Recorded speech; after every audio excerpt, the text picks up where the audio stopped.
Student, welcome back to your online classes. I'm your social study faculty अनु शर्मा. आज हम chapter number 9 पढ़ेंगे our environment. Environment का मतलब हमारा पर्यावरण. Let's begin the chapter. इसमें कहा गया our earth is a unique planet. It has some special feature that make life possible.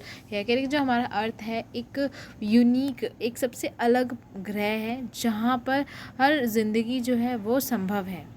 Our ability to live on the earth depends upon the surroundings. कह रही कि जो हमारी काबिलियत है धरती पर रहने की वो इस बात पे डिपेंड करती है कि जो अर्थ, जो हमारी धरती है उसकी सराउंडिंग्स कैसी है, उसका एटमॉस्फेयर कैसा है.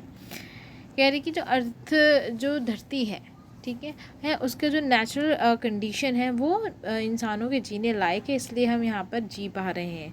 यहाँ पर पानी है, ज़मीन है, हवा है और लिविंग थिंग्स है. अब भाई all living things and non living thing earth make up it's environment. कह रहे कि ये अर्थ पर जितनी भी चाहे लिविंग थिंग्स हो चाहे नॉन लिविंग थिंग्स हो, ये सब मिलकर क्या बनाती है, इन्वायरमेंट बनाती है. और ये इन्वायरमेंट जो है इन्हें 4 स्फीयर्स में बांटा जाता है. एक को पहला है लिथोस्फीयर, दूसरा हाइड्रोस्फीयर और तीसरा एटमॉस्फेयर और चौथा बायोस्फीयर. ठीक है, इन सब के बारे में हम एक एक करके आगे पढ़ते जाएंगे. सबसे पहले हम बात करते हैं लिथोस्फीयर की. लिथोस्फीयर हमारी धरती का क्या होता है, आउटर मोस्ट सॉलिड लेयर होता है. ठीक है, जो जहाँ पर लैंड मास होते हैं, जहाँ पर धरती होती है. ठीक है, it consist of land mass of continent and floor of ocean. कह कि जो लिथोस्फीयर है यहाँ पर धरती होती है, यानी भूभाग होता है और ओशन होते हैं यानी समुद्र होते हैं.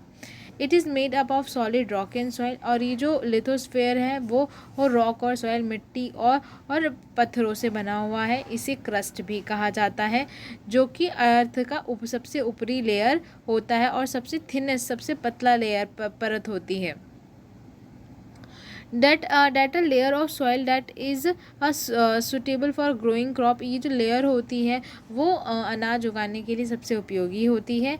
all the natural resources of the earth of the earth, जितने भी रिसोर्सेज हैं अर्थ के, ठीक है, जैसे कि सॉइल हो गया, गैस एंड मिनरल्स हो गए, ये सारे के सारे लिथोस्फीयर पर पाए जाते हैं. लिथोस्फीयर का मतलब क्या हो गया, धरती की सबसे ऊपरी परत. देखो यहाँ पर आपको यहाँ पर इमेज भी दी हुई है. ठीक है, यानी अगर हम अर्थ को कैसे करें, क्या करेंगे, अगर बीच से काटेंगे तो हम क्या देखेंगे कि सबसे ऊपरी परत को क्या कहा गया, क्रस्ट कहा गया. उसके बीच की परत को मैंटल कहा गया और सबसे बीच वाली परत को क्या कहा गया, कोर कहा गया. ठीक है, और ये जो ऊपरी परत है जिसे हम क्रस्ट कहते हैं, यही क्या होता है, भूभाग होता है जिसपे भूमि होती है और ओशंस होते हैं. ठीक है, आगे बढ़ते हैं हम. बिलो द क्रस्ट, जैसे कि मैंने अभी बताया कि क्रस्ट के नीचे क्या होता है, 2 और भाग होते हैं, मेंटल और कोर होता है. ठीक है, जो मेंटल है, मिडिल लेयर होती है जो अर्थ की, वो पिघले हुए पत्थर होते हैं जिसे मैग्मा कहा जाता है.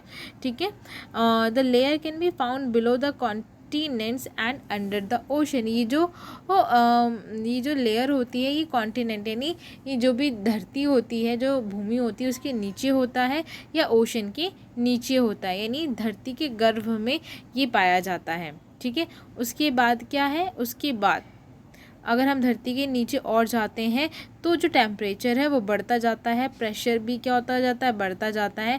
और जो धरती का जो सबसे ये इनर पार्ट है जिसे हम कोर कहते हैं, ठीक है, उसे भी 2 पार्ट्स में डिवाइड किया जाता है. एक को हम आउटर कोर कहते हैं और एक को हम इनर कोर कहते हैं. अब जो आउटर कोर है वो सॉलिड होता है किसके कंपैरिजन में, इनर कोर के कंपैरिजन में. ठीक है, next topic is hydrosphere. Hydro का मतलब क्या होता है, पानी. ठीक है, तो हाइड्रोस्फीयर का मतलब क्या हो गया, hydrosphere is a sphere of water.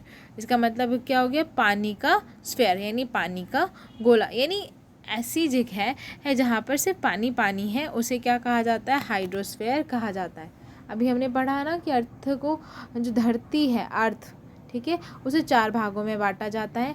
जो धरती का भूमि वाला भाग होता है उसे लिथोस्फीयर कहते हैं, जो पानी वाला भाग होता है उसे हाइड्रोस्फीयर कहते हैं, जो हमारे आसपास का वातावरण होता है, एटमॉस्फेयर होता है, क्लाइमेट होता है उसे हम क्या कहते हैं, एटमॉस्फेयर कहते हैं।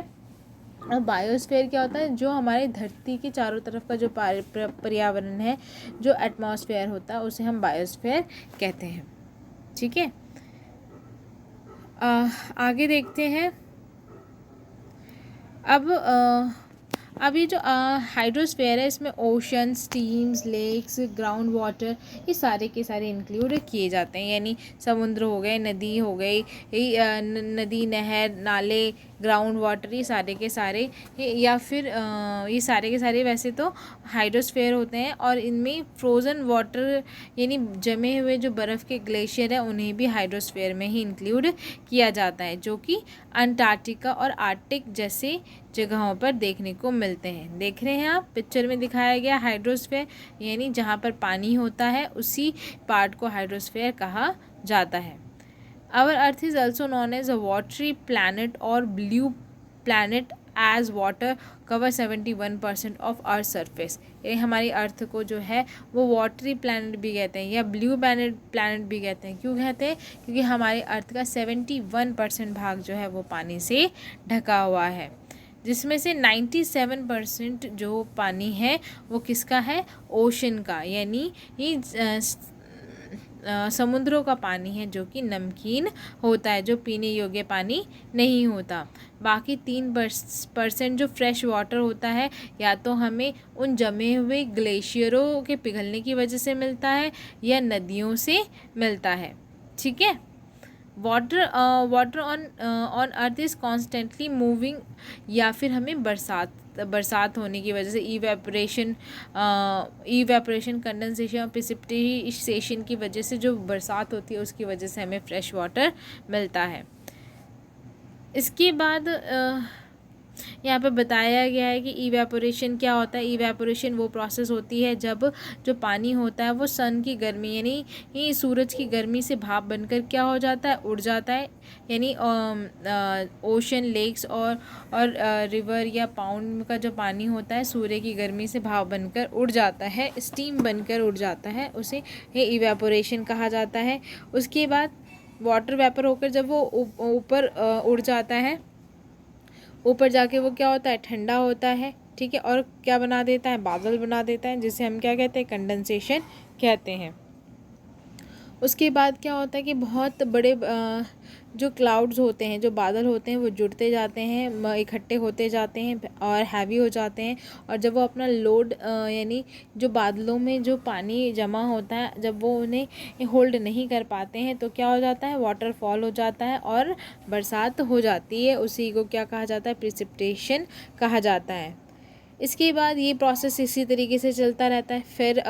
फिर सन क्या करता है? सन अपनी हीट से वाटर इवेपोरेट करता है, फिर क्लाउड्स बनते हैं और फिर रेन होती है। तो ये सर्कल जो है ये जो वाटर साइकिल है ये इसी तरीके से चलता रहता है, जैसे कि आपको यहाँ पर इस पिक्चर में भी दिखाया गया। ये वाटर साइकिल दिखाया गया, यानी जो सन है इसकी हीट से क्या हो रहा है? वाटर इवेपोरेट हो रहा है रिवर, लेक, ओशन से, फिर बादल बन रहे हैं, फिर बादल क्या इकट्ठे हो जाते हैं और जब वो क्या नहीं कर पाते हैं, वो अपने अंदर समाहित पानी को होल्ड नहीं कर पाते हैं, तो फिर क्या हो जाती है? बरसात हो जाती है, और फिर बरसात के माध्यम से वो पानी फिर इन्हीं नदी नालों में भर जाता है और आ जाता है, और फिर दोबारा यही साइकिल इसी तरीके से आगे कंटिन्यू चलता रहता है। ठीक है, waterways are one of the older mode of transportation marine life which अब जो ये पानी है, ये जो फ्रेश वाटर है, इसका बहुत सारे यूजेस हैं। हम पीने के लिए यूज़ करते हैं, नहाने के लिए यूज़ करते हैं, कपड़े धोने के लिए यूज़ करते हैं, कृषि करने के लिए, खेती करने के लिए यूज़ करते हैं, और हम इंडस्ट्रीज़ में जब सामान बनाते हैं उसमें वहाँ पे भी हमें पानी की ज़रूरत होती है। तो पानी के जो यूजेस हैं वो बहुत सारे यूजेस हैं। ठीक है, marine life which exist in sea provide us with food. कह रहे कि जो भी मरीन यानी जो भी समुद्र के किनारे रहते हैं समुद्र उन्हें क्या देते हैं? जीविका देते हैं, कमाई का ज़रिया देते हैं। Ocean current influence the climate of a particular place. और जो और इसी तरीके से जो ओशन करंट होते हैं वो किसी भी जगह के तापमान को, टेम्परेचर को क्या करते हैं, प्रभावित करते हैं। सो गाइस, मैं आज सेशन यहीं एंड कर रही हूँ। आगे जो टॉपिक है वो हम नेक्स्ट वीडियो में पढ़ेंगे। Goodbye, take care.